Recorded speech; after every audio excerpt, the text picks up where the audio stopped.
Eu sou o Paulo Oliveira de Jundiaí e hoje é o dia 1º de maio de 2020, uma sexta-feira, um feriado nacional um pouco diferente, o 39º dia da quarentena.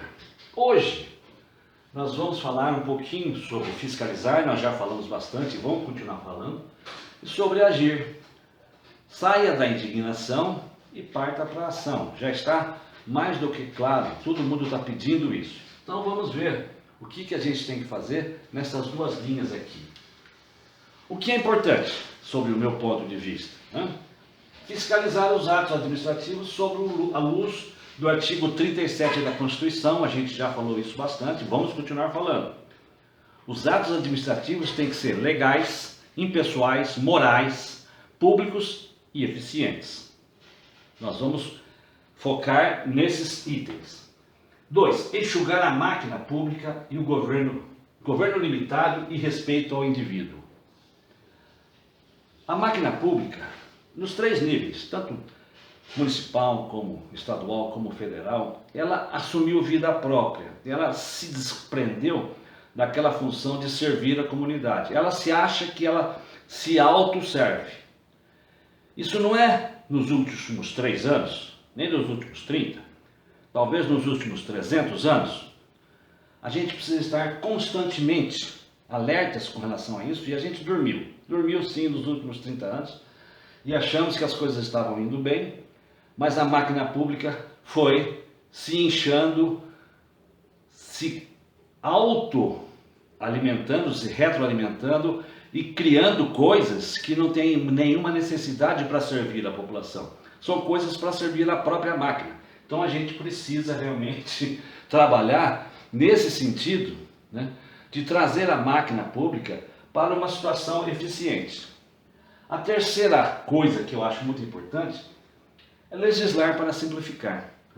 Excesso de legislação emperra a sociedade. Então, em função até do item 2, as câmaras municipais, assembleias estaduais, câmaras federais, ficam criando leis para se autoproteger. Nós estamos vendo aí, uma coisa absurda que acontece no Brasil, em função desse tipo de comportamento das nossas legislações.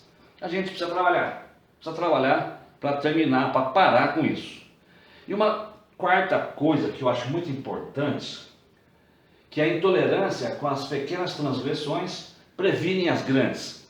Brasília está do jeito que está, porque não foram, esse pessoal que está lá hoje, não foi inibido quando, lá no centro acadêmico, no Grêmio Estudantil, quando havia algum desvio, e eles achavam que isso era bacana, o cara é presidente do centro acadêmico, ele pode pegar um pedacinho do dinheiro para levar para tomar cerveja com a turma dele e acha isso normal. Quando acha isso normal lá no centro acadêmico, o que dirá lá em Brasília? Isso para os políticos, mas e para a população, para nós em geral? A gente tem que acabar com o lixo nas ruas. Quanto mais suja estiver a rua, mais a gente fica deprimido. Pichações de parede, arruaça de gangues. Se a gente diminuir todas essas pequenas infrações, a gente vai conseguir melhorar muito o nosso ambiente lá em Brasília.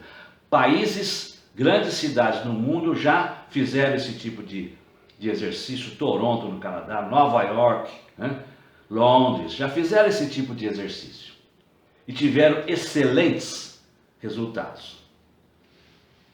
Aqui nós estamos os 3 pilares, as 3 pontas de um triângulo equilátero, da fiscalização, da enxugar a máquina pública e legislar para simplificar. Vocês sabem por que Jundiaí é conhecido como a terra da uva? Porque houve uma mutação genética numa uva Niágara branca, e esse fenômeno aconteceu lá no bairro do Traviú, aqui em Jundiaí.